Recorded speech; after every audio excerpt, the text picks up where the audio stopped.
నమస్కారం. నేను మీ ఫెడ్ Bhaskar, Dilsukh Nagar, Hyderabad. Welcome to Pasumarthi Jyotishyalayam. Please do subscribe my channel for more videos.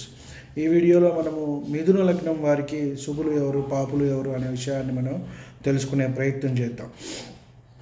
ఇక్కడ ముఖ్యంగా లగ్నాధిపతి ఇక్కడ లగ్న చతుర్థాధిపత్యం రావటం వల్ల సమత్వం వస్తుంది. ఎందుకంటే ఇక్కడ బుధుడు మనకి శుభగ్రహం కాబట్టి కేంద్రాధిపత్యం మంచిది కాదు కాబట్టి లగ్నము చతుర్థము రెండు రావటం వల్ల ఇక్కడ సముడు అవుతాడు.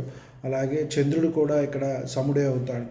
శుక్రశనులు ఇద్దరు కూడా ఇక్కడ శుభులుగా ఉంటారు. ఈ గ్రహానికి పంచమాధిపత్యము వ్యయాధిపత్యం రావటం వల్ల శుక్రుడు, అలాగే ఇక్కడ అష్టమాధిపత్యం వచ్చినప్పటికీ భాగ్యాధిపత్యం రావటం వల్ల శని కూడా ఇక్కడ శుభుడుగా మనం ఇక్కడ తీసుకోవాలి. అలాగే ముఖ్యంగా రవి, కుజ, గురులు ఈ లగ్నానికి పాపులుగా ఉంటారు. కాబట్టి వీరి మహర్దశ వచ్చినప్పుడు కొంత వారికి ఇబ్బంది అనేది కలుగుతుంది. మళ్ళీ వారు ఎక్కడ ఉన్నారు అనే దాన్ని బట్టి చూడాలి, ఎలా ఉన్నారు అనే దాన్ని బట్టి. కాబట్టి గ్రహం బలంగా ఉందా, బలహీనంగా ఉందా, ఉచ్చలో ఉందా, నీచలో ఉందా, యోగకారక గ్రహాలతో కలిసి ఉందా. లగ్న పంచమ భాగ్యాధిపతులు ఎప్పుడూ కూడా మనకి యోగకారకులు కాబట్టి వీరితో కలిసి ఉన్నారా అనేది మనము 1-2 సార్లు మనము పరీక్షించాలి.